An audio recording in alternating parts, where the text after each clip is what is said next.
was terrific, Joseph. Could you tell us what it was? That's a piece of mine called Give or Take. Originally, it was a duet with John Patitucci, the great double bass player.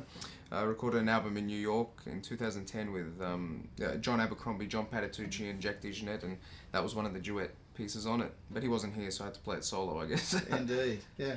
Well, you've done 11 CDs, you were telling me. That's an astonishing output for a fella your age. Well, I mean, it's not so astonishing if you're lonely and don't have a girlfriend. So it's quite easy when you've got that happening. But no, I really love the oud, and I'm very passionate about it, and I feel that I can. It's not about really the quantity of CDs, but I just really think that I can bring something new always to every recording. So it's not about just recording for the hell of recording. It's every CD is really well thought out. Has a very big story to it, and is very much a part of my compositional journey and my journey as a human. I'm interested in your compositional journey, and let's start with the latest CD. Yeah. Talk us through that. Well, the latest CD is Permission to Evaporate, recorded in New York in February with an Australian contingent, which is my brother James Tawadros, who's a great percussionist and been on probably most of my CDs anyway. Matt McMahon, the great Australian pianist, and then we went over to New York and recorded with Mike Stern, the demigod of, I guess I call it jazz rock guitar, I guess, and Christian McBride, probably the greatest double bass player who's ever walked the earth. So it's a very it's a big honor that I get to have them record on my album, but it was a great journey and a great experience, and something that we all got something out of. It didn't really matter what our backgrounds were. We just got together and made some music. Was it like did you have compositions already mapped out, so you walked in and handed charts out? Of course, because we recorded the album in 2 days, and you have to have that. You have to have a big communication between the musicians before you go over there, because you have such a short space of time. And in fact, the first day was snowed out, so we really recorded the album in a day and a half, and hadn't. You have to send the scores really early. I send recordings as well with it, and I talk through it. I say, well, Christian, I've got an idea here. Mike, what do you think of this? So we kind of workshop it before we get there, so we're all prepared. We're ready just to have one rehearsal and then just get into the studio and really create the magic, I guess. But those guys are that famous, I guess, or known for what they do, and they're very professional and they know how to do it, and that's why they are who they are. What sort of ideas and suggestions did they bring to the recording? Well, I mean, Christian McBride, he's the bass man, so I can't really think of as funky as him. He knows his instrument, and same as Mike. Mike is a surprise, really. He came up with so much amazing things, and again, it's just what you give them. You have to really know in collaboration. You really have to know the players, and the compositions are suited to those players. I compose for them. I compose for their sound. I know what they do, and that's very important. And when you do that, when you compose to people's strengths, then usually the collaboration will come out strong. There's no use giving them stuff that they can't do. You can give them stuff which will challenge them, but it's something within their vocabulary they know. There's no use giving them quarter tones, for instance. They don't play them. They don't exist on the guitar, for starters. Unless you choose. Yeah, exactly. It's just, I wouldn't give them something that they're not used to, because it's a universal language, but it's a universal language within a framework. Let's work backwards. The album before that was another collaboration. Correct. That was called Chameleons of the White Shadow, and that was with Bella Fleck, the amazing banjo player. Christian. It was Richard Bonner on double bass, on electric bass. Sorry. Roy Ayres on vibraphone, Joey DeFrancesco on Hammond organ, and my brother James on percussion, and Howard Johnson on tuba. There was so many players. It was really, the album was about bringing the weirdest instruments you could get and couple them with the oud and the rek, my brother's instrument, which is the Egyptian tambourine. And we had tuba, vibraphone, Hammond organ, banjo, accordion. So it was a real eclectic mix, but trying to make it work, and that was the idea of that. The message was that no matter what instrument you play, the oud can adapt, and we can all make music that is coherent. Because I think my biggest concern is, avoiding cliche, and really having the instrument say something within a certain genre. It's not just about putting the oud and go, oh look here, this is a blues line or whatever. It's really being convincing as a player. It's not about an oud playing a blues line. It's just a blues line that happens to be played by the oud. So it's really important to keep the integrity of the instrument, and for it to give something to a certain genre. Yeah, I saw Bella Fleck and the Fleck Tones years ago, I think at Byron, and I was absolutely astonished. Oh, he's an amazing player and an amazing person, and that's a person who came to the recording, with 7 versions of the piece, you know what I mean? He's really an amazing musician of the highest caliber, and one of the greatest musicians I've ever performed with, just in terms of professionalism, sound, and content. Yeah. Yoli plays Bach on the banjo. He can do anything.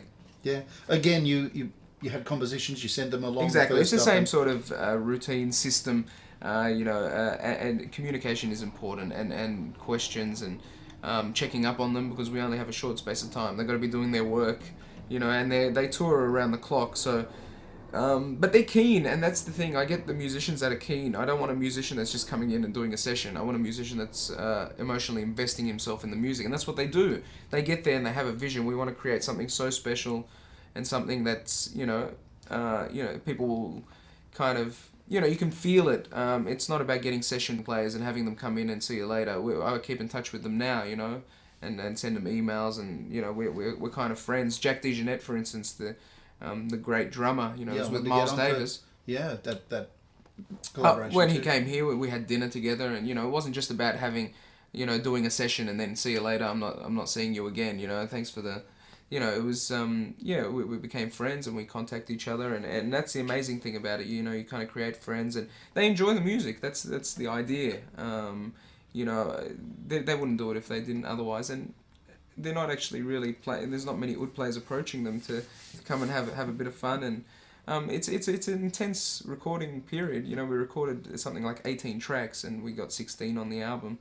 It's a lot of time in 20 hours to record an album. Now, that album with John Abercrombie, where did you get the idea to, Jack DeJohnette and... Well, it was originally going to be a duo album with John Abercrombie. I've always loved John's playing. I've always felt he's very oud-esque, actually. When he plays modally, I feel like it's an oud player playing electric guitar. And I saw one clip for him, and it just blew me away. And I thought, I have to play with John. I have to really get that happening. And I was touring America and New York with the Australian Chamber Orchestra at the time, and I noticed that he was at Birdland, and I got in touch with his management. I said, this is what I do, and he wrote back and he said, I love the oud, I've always been passionate about it too, and I have one at home, and would love to meet you, and all that sort of stuff. We got together and talked, and he just really got into it.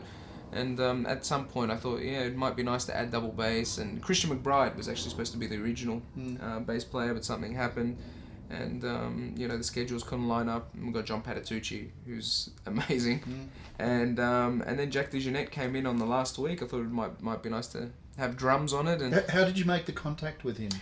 All through John Abercrombie, actually. John said, I said to him, it would be nice to have a drummer, and he said, you could try Jack. And it was kind of like a joke in a way. I said, I'll give it a go, and I did, and it all came together. It was great.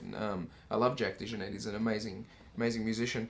And so it all just came together, and the stars aligned, and I think it's the way you approach people, and the way the energy you give off. It's not like you have amazing respect for these players, and I think they feel that, but they also love music, and they love challenging themselves. And the thought occurs to me, playing with these people, I mean, their line of authority. You mentioned that Jack DeJohnette played with Miles Davis, all those albums he did with Keith Jarrett. I was trying to think of it,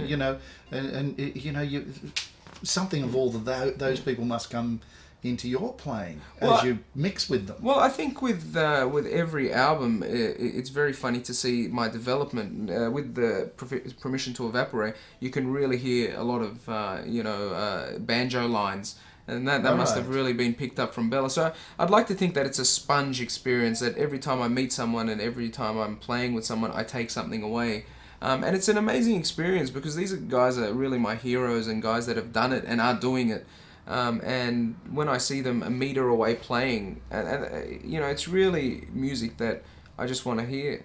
I just want to hear those players being a meter or 2 meters away from me. And it's an amazing experience. You really soak it up, let alone directing them. Mike, I'm not sure if that works, that sort of stuff, or, it's a really amazing experience, but it's not you know, they haven't got, it's not a clash of egos. It's just we've got that goal, we have that vision, and we have to get to that finish line. It's, you know, we have a map and we're all getting to the same destination in different ways. And that's the thing I love about collaborating. The people you meet, the stuff that you soak in, and hopefully that I'm growing with each CD. Another album I'd like to talk about is with the Gregorian boys. Yes. Well, the Gregorians, they're great guys. We have a lot of fun, and you know, Slava and Leonard, they're brothers, and my brother, you know, we have a really strong connection, separate as brothers, and then when you bring us together, we kind of have that kind of telepathy in a way, and that's the beautiful thing about it. We have a lot of fun, we have good laughs, we're really good friends, and I think it's important to have friendship within music, and they're amazing. They're very flexible, and got the ear, and again, removing that cliche and really having fun on stage, and just playing music, and it's really a celebration of playing music together.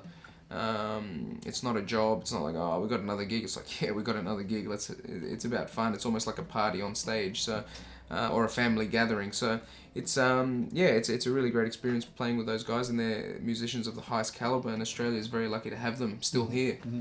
How did that collaboration come about? How did the Actually, through the Australian Chamber Orchestra, because I played with the Australian Chamber Orchestra in 2001. And that's where I met Slava, and we had to actually play in a very short period of time with Neil Finn. So we originally did a quartet. It was myself, Slava Gregorian, Richard Tognetti, and Neil Finn. So that was an interesting collaboration. That's where we first met, and we just hit it off. And back in the day, I used to have, when I was first starting out, somebody gave me a review, the great reviewer, John Shand. He said, Joseph Tawadros, the Slava Gregorian of the oud. And then so it was just kind of, you know, when we became friends, it's like I never kind of lived that down. Joseph, it's a really curious instrument. I have an oud at home, but I can't play it. Yeah. But could you just talk us through the parts and well, technique too? How you? Well, basically the oud's, you know, this short-necked, half pear-shaped instrument. It's the ancestor of the lute. And in fact, the word lute comes from the Arabic word al-oud, a lute. And that came to Europe in the 9th century. It spread around Europe by a player called Zeriab, very famous player, who's known as adding the 5th string. The oud was originally 4 double strings, and he added the 5th course. Currently, my oud is a 7 course. Normal ouds are 6 course actually. So you have either F to F or C to C, depending if you want more bass or treble. But I want it all, Steve. So I've got the 7. So the normal tuning would be for a 7 course C, F, A, D, G, C, F. But I tune these strings to anything depending on the mode that I play and the key. There's a few different ouds. The Arabic oud is the strings are tied to the bridge, whereas the Iraqi oud there's a bridge here which it's tied to, and then an intercepting bridge. They're like a gypsy guitar in a way. You know, that you've got the intercepting bridge, and then you've got the peg box, which is shaped this way for the tension, because it's quite a high tension. A fretless fingerboard, and that's pretty much it. The 3 sound holes. You can actually have 1 sound hole, but this is kind of decorative design. There's the pick guard, and that's about it really. That's what's and basically they're pieces of wood which are put over a mold. And so this is 3 types of wood. We've got paduk, veng they call it, and zebrano. So so that's basically the makeup of the instrument. Yeah, and your picking technique. So originally it was a eagle's quill that they used. This one is just a piece of plastic now, but I do have a feather somewhere. There you go. If you really want to get Traditional, you know, you can play with a feather if you like. You know, so, but it's basically, it's just held in the hand, and it's wrist action. It's all wrist action, so it doesn't come from the fingers. Whereas guitar players, they would hold the pick, I guess, in that way and just come from the fingers. The oud is really just up and down. Right. Oh, so you'd get a bigger stroke. And with the double strings, you kind of get.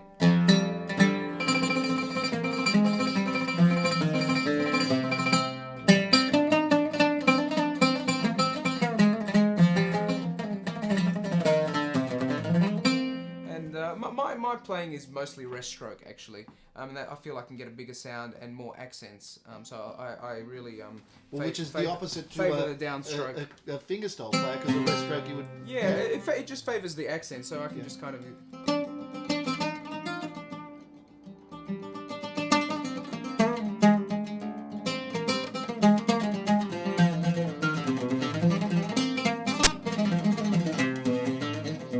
So with quick playing, can still get accents within the speed, and that's what I like with that sort of style. But the Iraqi style is more alternate, so you can it's just down up. Down.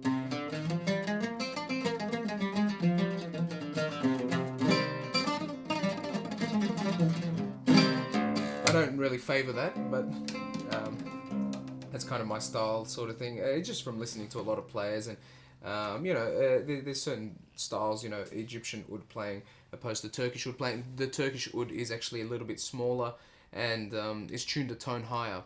So the normal Arabic oud is usually 61.5 centimeters in string length. Sometimes they're 60 centimeters in string length, which means it's 20, 20, and 20. So you get the 2/3, 1/3 to 2/3, and the Turkish oud is 57 centimeters, so it's considerably smaller. And the Iraqi oud is now 57, and the Iraqi school is closer to the Turkish. So that's basically the makeup of the instrument. And this instrument itself, I've got a sponsorship in Turkey. So I say I'm much like Eric Clapton now. I have my own signature series. No, there's my logo, and so he gives me an oud a year. So we work on a model each year, and try and get different sounds and really come up with the perfect instrument. And this instrument I've had since 2011, and he's made me one every year after that. He's a great oud maker called Veysel Sarikush in Istanbul, Sarikus. Amazing oud maker. His dad is the oldest oud maker in Turkey. Learnt off Armenian and Greek oud makers at the time. So, how did you learn to play? Well, you telling me earlier you're largely self-taught. Yeah, largely self-taught.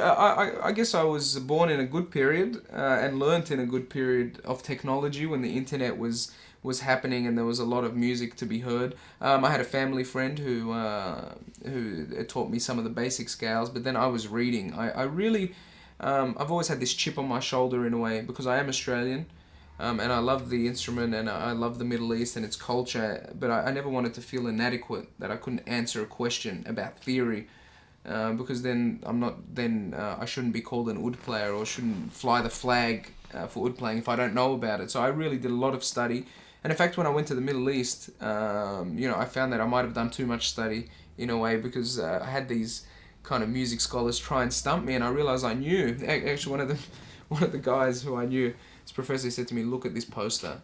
And it had posters of all these old Arabic musicians. And he said, "You will not know who they are." I named them all, and I said to him, "Furthermore, you got it from this book written by a guy called Costanzi." It was like a theory book that was very old, but very obsolete.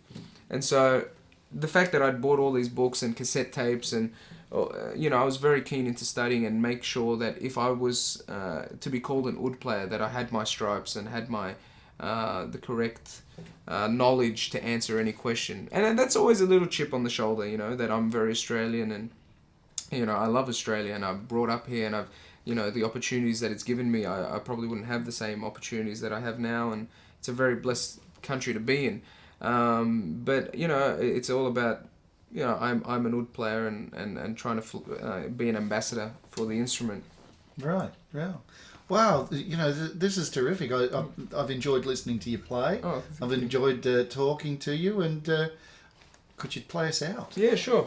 I'll play a piece. I did an album called The Prophet, music inspired by the poetry of Khalil Gibran. It's a solo oud album, and this is a track based on his work poem, which says, "Work is love made visible." And it kind of uses a few different oud techniques, which I've been developing, strumming and chordal playing. So I've got to change the tuning again. Alright, here we go.